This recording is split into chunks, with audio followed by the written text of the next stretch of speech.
السلام علیکم اسٹوڈنٹ، آج کے اس ویڈیو لیکچر میں ہم 9th کلاس کے بارے میں پڑھیں گے۔ بسم اللہ الرحمن الرحیم، شروع اللہ کے نام سے بڑا مہربان نہایت رحم کرنے والا ہے۔ تو آج کے اس ویڈیو لیکچر میں ہم پڑھتے ہیں اردو جماعت نحم۔ تو آئے ہم سٹارٹ کرتے ہیں جماعت نحم کے بارے میں۔ جماعت نحم کے بارے میں سٹارٹ کرتے ہیں تو اس میں ہم نے 3 چیزیں ہی پڑھنی ہیں 9th کلاس کے اردو کورس میں۔ حصہ نثر مطلب سبق ہم ڈسکس کریں گے، یہ ہمارے پاس 12 سبق ہیں، وہ ڈسکس کریں گے۔ اس کے بعد حصہ نظم ہیں، یہ تقریباً ہمارے پاس 4 ہیں، جن کو ہم ڈسکس کریں گے۔ اس کے بعد ہمارے پاس جو ہے وہ حصہ غزل، یہ بھی ہمارے پاس 4 ہیں، ہم ان کو ڈسکس کریں گے۔ تو اب آپ لوگوں کو کچھ نہ کچھ اندازہ ہو گیا ہوگا کہ ہمارے پاس یہ جو 9th کلاس کی اردو ہے اس کے 3 حصے ہیں، حصہ نثر، حصہ نظم، حصہ غزل۔ تو ہم نے حصہ نثر میں جو ہے وہ ایک یا دو لیکچر جو ہے وہ ہمارے پاس کیا کریں گے، سبق ختم کریں گے، پھر حصہ نظم اور پھر سے حصہ غزل۔ تو اس طرح سے ہمارا جو ہے وہ کیا ہوگا، کورس کنٹینٹ ختم ہو جائے گا جلدی۔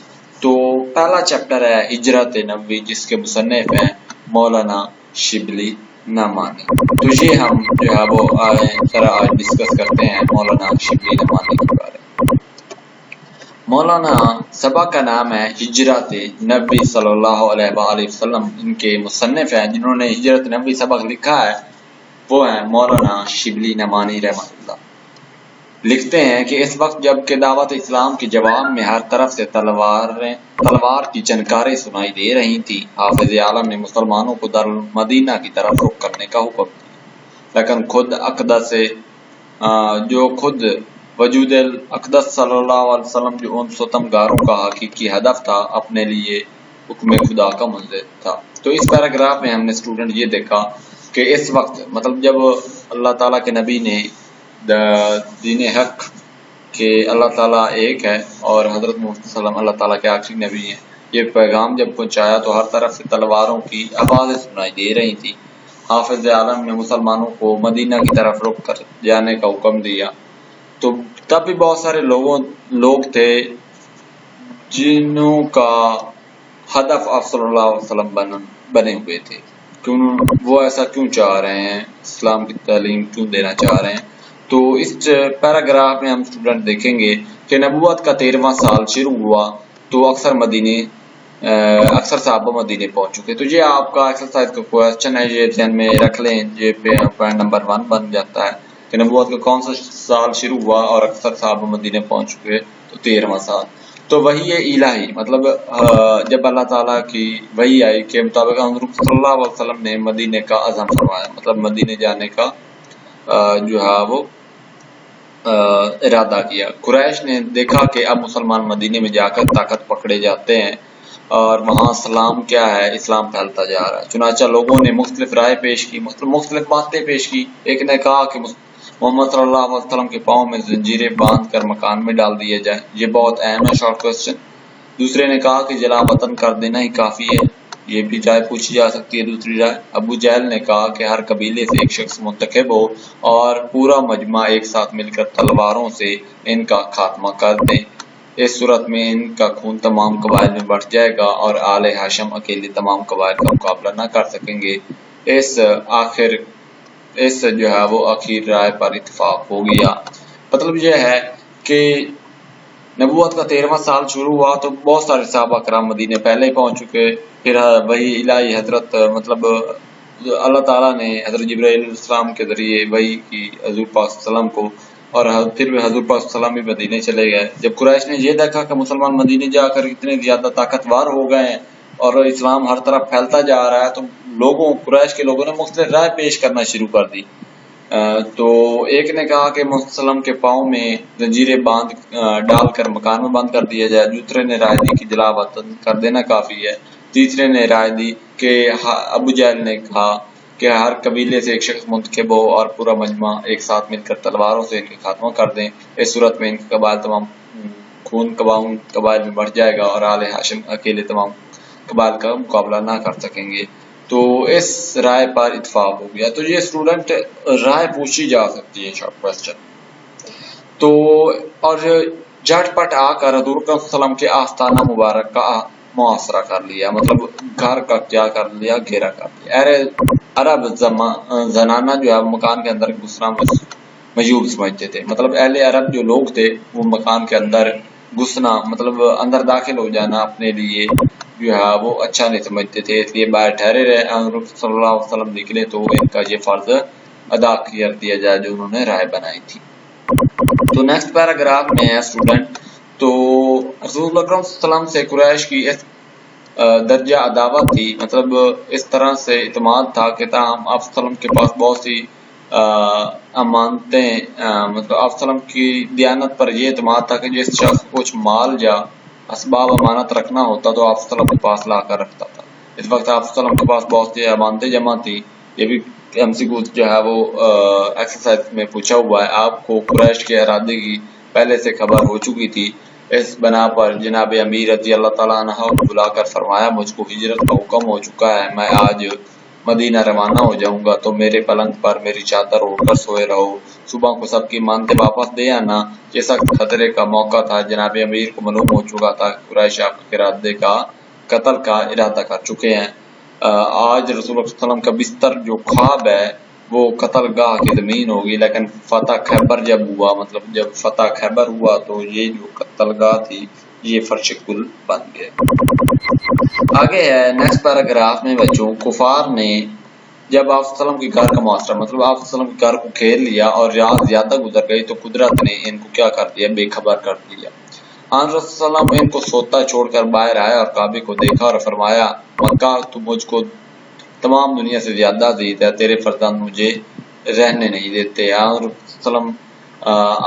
حضرت ابو بکر رضی اللہ تعالیٰ عنہ سے پہلے قرارداد ہو چکی تھی، اللہ کے نبی حضور صلی اللہ علیہ وسلم کی حضرت ابو بکر صدیق سے پہلے ملاقات ہو چکی تھی۔ دونوں صاحب جبل ثور کے غار میں جا کر پوشیدہ ہو گئے، چھپ گئے۔ یہ غار آج بھی موجود ہے اور بوسہ خلائق ہے، مطلب آج بھی لوگ اس کو کیا دیتے ہیں، بوسہ دیتے ہیں پوری مخلوق۔ تو حضرت ابو بکر صدیق کے بیٹے عبداللہ جو نوخیز جوان تھے، یہ پوچھا جا سکتا ہے حضرت ابو بکر صدیق رضی اللہ تعالیٰ عنہ کے بیٹے کا نام تو عبداللہ، شب کو غار میں سوتے، صبح منہ اندھیرے شہر چلے آتے اور پتہ لگاتے کہ قریش کیا مشورہ کر رہے ہیں۔ کچھ خبر ملتی تو شام کو آ کر ان سے عرض کرتے۔ حضرت ابو بکر صدیق کا غلام کچھ رات گئے بکریاں چرا کر لاتا اور حضرت ابو بکر صدیق رضی اللہ تعالیٰ عنہ ان کا دودھ پی لیتے تھے۔ 3 دن یہی غذا تھی جبل ثور غار میں، لیکن ابن ہاشم نے لکھا ہے کہ روزانہ شام کو اسما رضی اللہ تعالیٰ عنہ غار سے کھانا پکا کر غار میں پہنچاتی تھی۔ اس طرح 3 راتیں غار میں گزاری۔ کتنی راتیں غار میں گزاری؟ 3۔ آگے نیکسٹ پیراگراف ہے، صبح قریش کی آنکھیں کھلی تو پلنگ پر آن صلی اللہ علیہ وسلم کے بجائے جناب امیر رضی اللہ تعالیٰ عنہ حضرت علی رضی اللہ تعالیٰ عنہ تھے۔ ظالموں نے آپ رضی اللہ تعالیٰ عنہ کو پکڑا اور حرم میں لے جا کر تھوڑی دیر مایوس رکھا اور چھوڑ دیا۔ پھر حضرت صلی اللہ علیہ وسلم کو تلاش کرنے میں نکلے، ڈھونڈتے ڈھونڈتے غار کے دہانے تک آ گئے۔ آہٹ پا کر حضرت ابو بکر صدیق رضی اللہ تعالیٰ عنہ غمزدہ ہوئے اور انہوں نے عرض کیا کہ اب دشمن اس قدر قریب آ گئے ہیں کہ اگر آپ اپنے قدم ان کی نظر پڑ جائے تو ہم کو دیکھ لیں۔ آپ صلی اللہ علیہ وسلم نے فرمایا لا تحزن ان اللہ معانا، گھبراؤ نہیں، بے شک اللہ ہمارے ساتھ ہے۔ قریش نے اشتہار دیا تھا جو شخص محمد صلی اللہ علیہ وسلم کو یا حضرت ابو بکر کو گرفتار کر کے لائے گا اس کو ایک خون بہا، مطلب ان دونوں میں سے کسی ایک کا خون بہائیں گے تو اس کو 100 اونٹ انعام دیا جائے گا بدلے میں۔ تو سراقہ بن حشم نے انعام کا سنا تو انعام کی امید میں نکلا۔ اسی حالت میں حضور صلی اللہ علیہ وسلم روانہ ہو رہے تھے، اس نے آپ صلی اللہ علیہ وسلم کو دیکھ لیا اور گھوڑا دوڑا کر قریب آ گیا، لیکن گھوڑے نے ٹھوکر کھائی اور وہ گر پڑا۔ طرح سے فال نکالنے کے حملہ کرنا چاہیے کہ نہیں، جواب میں نکلا کہ نہیں کرنا، لیکن 100 اونٹوں کا گرام، مطلب 100 اونٹوں کی لالچ بھی بہت کم نہیں تھی، لیکن تیر کی بات یہ نہ ہوتی کہ مان لی جاتی۔ دوبارہ گھوڑے پر سوار ہوا اور آگے بڑھا. اب کی بار گھوڑے کے پاؤں گھٹنوں تک زمین میں دھنس گئے. گھوڑے سے اتر پڑا اور پھر فال نکالی. اب بھی وہی جواب تھا کہ حملہ نہیں کرنا، لیکن مقرر تجربے نے اس ہمت کیا کر دی، پست کر دی، کم کر دی. جیسے یقین ہو گیا کہ یہ کچھ اور ہی آثار ہیں. حضرت صلی اللہ علیہ وسلم کے پاس آ کر قریش کے اشتہار کا واقعہ سنایا اور حضرت درخواست کی کہ مجھ کو امن کی تحریر لکھ دیجیے. حضرت ابو بکر صدیق کے غلام عمارہ بن فہیرہ نے چمڑے کے ٹکڑے پر امن کا فرمان لکھ دیا. تو تشریف آوری نیکسٹ پیراگراف میں ہے اسٹوڈنٹ کہ تشریف آوری کی خبر مدینے میں پہنچ چکی تھی پہلے ہی. تمام شہر ہمتاً چشمے انتظار تھا، مطلب دیکھنے کے لیے تاب تھا.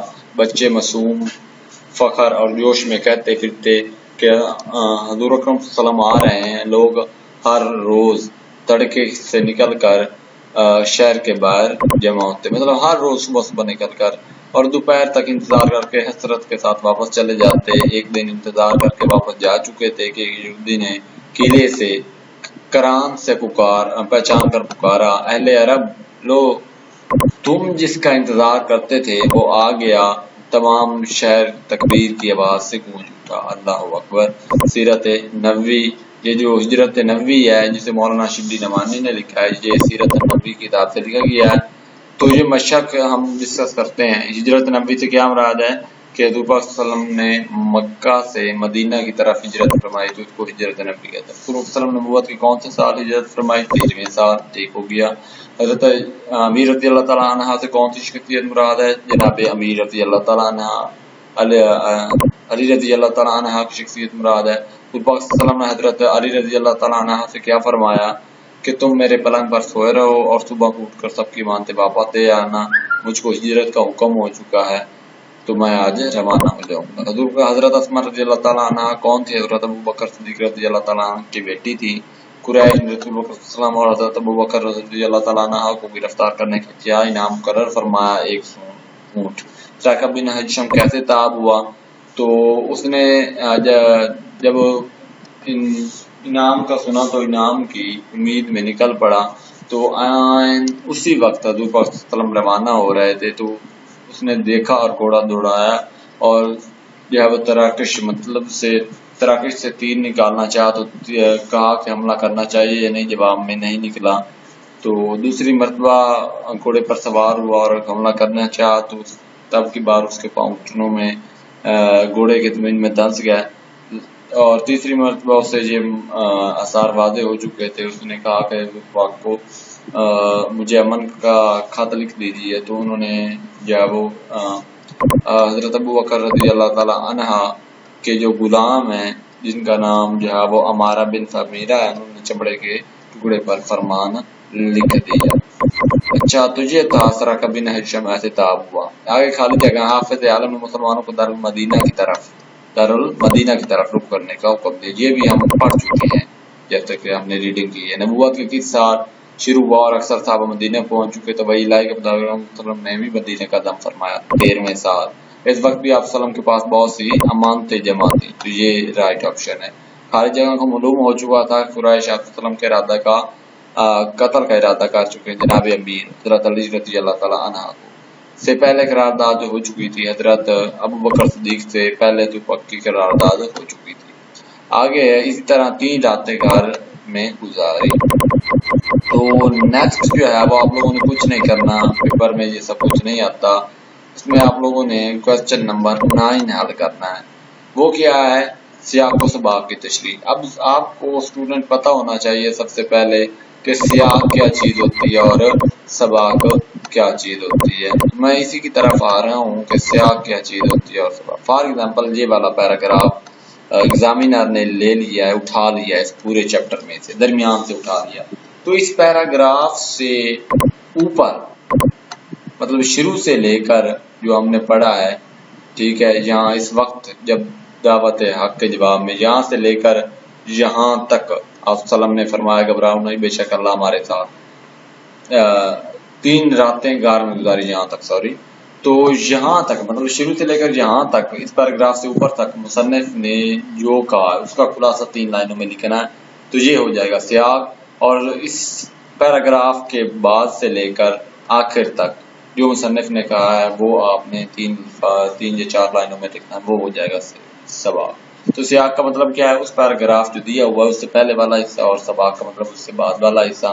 تو اس طرح سے پہلے آپ لوگ سیاق و سباق مطلب پیراگراف کی تشریح کرنے سے پہلے آپ لوگ کیا لکھیں گے؟ سوال نمبر لکھیں گے، اس کے بعد حوالہ متن دیں گے کہ مصنف کا نام کیا ہے، سبق کا نام کیا ہے، کس کتاب سے لیا گیا ہے، یہ باتیں لکھیں گے حوالہ متن میں۔ پھر آپ خط کشیدہ الفاظ کے معنی اس پیراگراف میں ہوں گے وہ لکھیں گے، وہ میں نے آپ کو ریڈنگ کے ساتھ ساتھ بتا دیے ہیں، سمجھا بھی دیا ہے۔ اس کے بعد آپ لوگ کیا لکھیں گے؟ سیاق و سباق، وہ بھی میں نے آپ کو بتایا کہ کیسے کیسے لکھنا ہے، وہ آپ سیاق سباق لکھیں گے۔ پیراگراف اگر آپ نے چیپٹر اچھی طرح سے پڑھا ہے، پیراگراف کو پہچان رکھتے ہیں، تو آپ کو پتہ چل جائے گا کہ یہ پیراگراف کہاں سے آیا۔ اس کے بعد آپ لوگ اس پیراگراف کی تشریح کریں گے، بہت بڑی سی، تو تقریباً 2 پیج کی تشریح کریں گے۔ تو یہ تشریح میں آپ لوگوں نے شعر بھی ایڈ کر سکتے ہیں، قول بھی، حدیث بھی ایڈ کر سکتے ہیں، ٹھیک ہے۔ تو اس میں آپ کو بہت اچھے نمبر دیے جاتے ہیں۔ تو یہ سیاق و سباق 10 نمبر کا آتا ہے، اور اس پورے چیپٹر کا خلاصہ بھی 5 نمبر کا آتا ہے بورڈ میں۔ تو یہ بھی آپ نے بہت اچھی طرح سے تیار کرنا ہے۔ کویسچن آنسر 10 نمبر کے آیا کرتے ہیں، یہ بھی آپ نے بہت اچھی طرح سے تیار کرنا ہے اسٹوڈنٹ۔ تو سیاق فار ایگزامپل بعض اوقات پیراگراف شروع میں سے لے لیا جاتا ہے، تو اس کا آپ نے لکھنا ہے کہ اس کا سیاق نہیں ہے اس پیراگراف کا، تو سباق لکھنا شروع کر دینا ہے۔ بعض اوقات پیراگراف آخر میں سے لے لیا جاتا ہے، تو آپ نے لکھنا ہے کہ اس پیراگراف کا سیاق ہے تو وہ لکھ دینا 3-4 لائنوں میں، سباق نہیں تو وہ لکھ دینا۔ تو اس طرح سے آپ لوگوں نے تشریح کرنی ہے۔ امید کرتا ہوں کہ آپ کا ڈاؤٹ ختم ہو گیا ہوگا۔ انشاءاللہ ملتے ہیں نیکسٹ ویڈیو کے ساتھ، تب تک کے لیے اپنا خیال رکھیے گا۔ اللہ حافظ۔